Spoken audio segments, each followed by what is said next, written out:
I want to shift a bit and talk about limiting beliefs and reframing beliefs around freedom and around what this means for growing your business. This is something we talked a little bit about before. Yeah, I want to open it up to you and get your thoughts on this. So, and I'll summarize again because we talked about it before, and I think both of us were going through the same mindset shift at the same time, and we happened to talk on the phone, and we're like, oh wow, we're both dealing with this mindset issue. So I don't know where this started, but I always had a thought of growing a big business equals sacrificing your lifestyle, right? And I felt like I combined that with when I was nomading, and everything around you is lifestyle focused. You optimize yourself for your lifestyle. The communities you're in are optimizing for lifestyle. You post online about your lifestyle. So I kind of envisioned myself as a lifestyle driven guy, right? So my belief was growing a big business equals sacrificing lifestyle. I am a lifestyle driven guy, therefore I cannot grow a big business, right? So even with my decision to do franchising,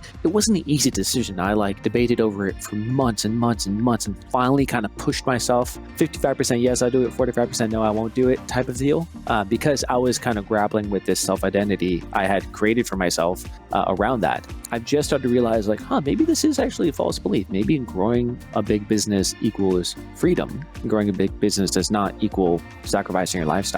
And speaking with more people about it, and at least for me, kind of the transformation I am going through is one, identifying that belief, two, trying to figure out where it came from, which I would love to talk with you about, Cam. And three is testing that in the current day and age. Is that belief still hold true? And I'm thinking about people I know who I've traveled with who have massive businesses. They've never sacrificed a lifestyle. Why do I think this is a thing? So kind of coming to terms with that, kind of diving a little bit more deep into that. But that's what I've been struggling with. And I realized how much it helped me back. Because I waited a year, 9 months to start a franchising because I was going back and forth and do I want to do this? It's going to be so much work. I won't get to travel. And it kind of just weighs you down, right? So you can't move as fast as you want to move because you have this thing in the back of your head. I threw a lot at you there, Cam, but what are your thoughts? Yeah. Well, one thing that sort of just clicked in my brain as you talked about this was that I feel like, because I've dealt with similar things, and I'll paint the picture first and then share my response thought. But for me, I started out initially,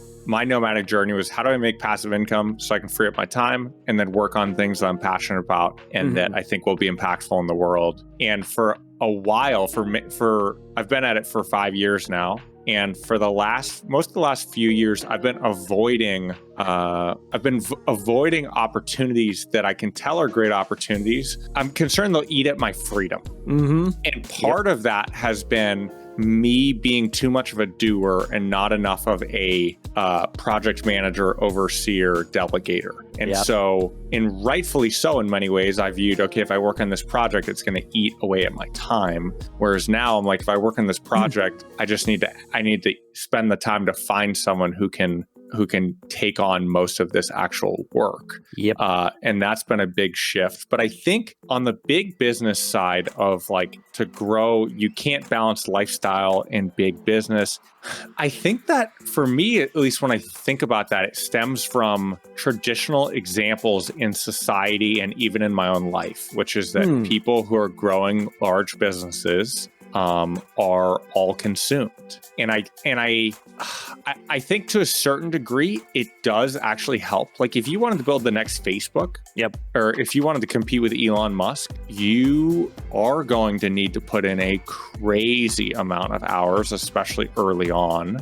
But there's a middle ground. And I think that's where I was thinking, I guess similar to you, and very identity-based thinking of this is my identity, I can't violate this. Of I need to keep being a lifestyle person. And thinking in very simple absolutes, which is there's a middle ground between, having $1 million business and running Facebook. There's a huge middle ground. I genuinely don't want to run a business Facebook size. I don't want to, the responsibility there, I understand that would be all consuming. And you can't just jet off to Puerto Rico and do whatever you want to the same level. But there's definitely a middle ground. I 100% agree. And I like the way you said it is we think about it in absolutes, and that's because the stories we've been shown in society are people who have massive businesses and they grow, or maybe they don't have massive businesses, but they, let's say, like, I know someone who owns like 10 car dealerships, probably making a ton of money, works a ton. Does he need to work a ton? Maybe he could have 7 dealerships and not work a ton, still make really good money, do whatever he wants, right? So I agree with you. I don't know if the trade-off is as big as we think it, right? But like, because you pull back and don't devote as much time to your business, are you really sacrificing that many gains? And I love what you said is like, you probably are if you're trying to build a Facebook, but if you just want to build like, that's a multi-billion-dollar business. If you want to build a $5 million business, do you need to put as much effort as Mark Zuckerberg? Probably not. Like, you just don't. You just do it smartly and figure out a way where you can delegate a lot. And Cam, a lot of what you said resonated, where I was relating more task and projects with more time because I was always the doer in my business, and I still am. Like, I'm not involved as much in the day-to-day. I've gotten better at that, but I realize how much more I need to delegate. It just pains me when I see something going wrong and I'm like, I could solve that right now, right? So maybe like, if I'm directly involved in the business, I could grow 30% that year. And if I'm not directly involved, I could only grow 20%. But that frees up my time to go do something else, which could grow 100%. Understanding that there is some sacrifice involved with pure delegation, but it's probably needed to make that equation of growing your business equals lifestyle sacrifice, that to make that not even make sense. So anyways, long-winded answer, long story short, I 100% agree with you. And I think a lot of what you said unlocked a certain part of what I'm thinking as well.